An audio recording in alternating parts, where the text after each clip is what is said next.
Hi, friends. This is your daily wake up call with Patricia, and I'm so glad you're here. And what are we waking up to today? Fear. Hello. Yes. Many of us have been stimulated into fear with everything that's happening in our world right now. So I want to share with you my sort of from my vantage point of some things that I think might help.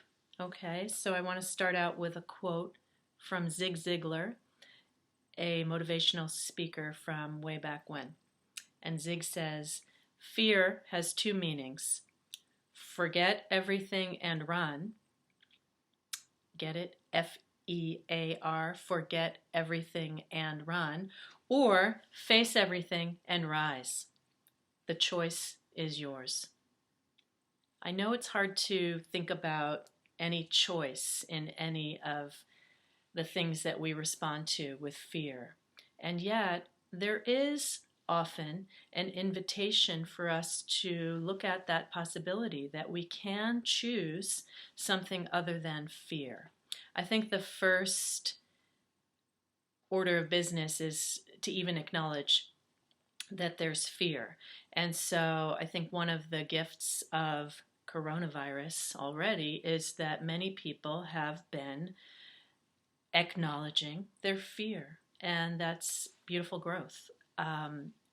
Acknowledging what is present in our lives, I think, is always a beautiful thing.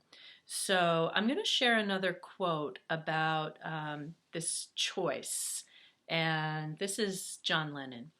And he says, "There are two basic motivating forces: fear and love. When we are afraid, we pull back from life. When we are in love, we open to all that life has to offer with passion, excitement, and acceptance. We need to learn to love ourselves first in all our glory and our imperfections. If we cannot love ourselves, we cannot fully open to our ability to love others or our potential to create. Evolution and all hopes for a better world rest on the fear rest in the fearlessness and open-hearted vision of people who embrace life." And I'm inspired by that quote because I want to be one of the fearless and open-hearted people who embraces life. Can you embrace life right now in the midst of all of this? That's our invitation, I think. And I want to talk just a tiny bit more about this choice between love and fear.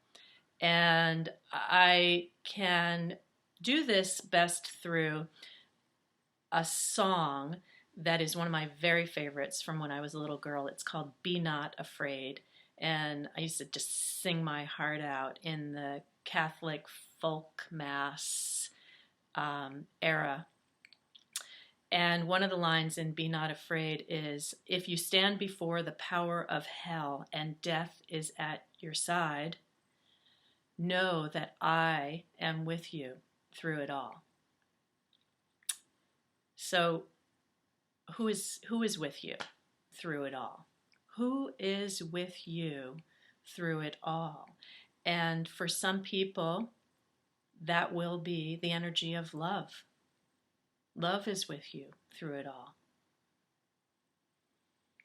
For some people, it will be God. For some people, it will be Jesus, the Holy Spirit, nature, connection. I think our responsibility right now is to find the force that's bigger than us and to rest into the possibility that there can be some comfort in that force that's bigger than us right now. Can you rest into a place of trusting that there is something unfolding in this whole journey that we're on right now. And I find that comforting, right? And I love John Lennon's call to love yourself first. Again, Patricia's specialty here is always the invitation to love yourself more. So find ways today to love yourself and to just start to make friends with the fear, making space for it to be here. And in that acknowledgement is so much self-love. So sending you all so much love and so many wishes for peace. And I'll see you tomorrow.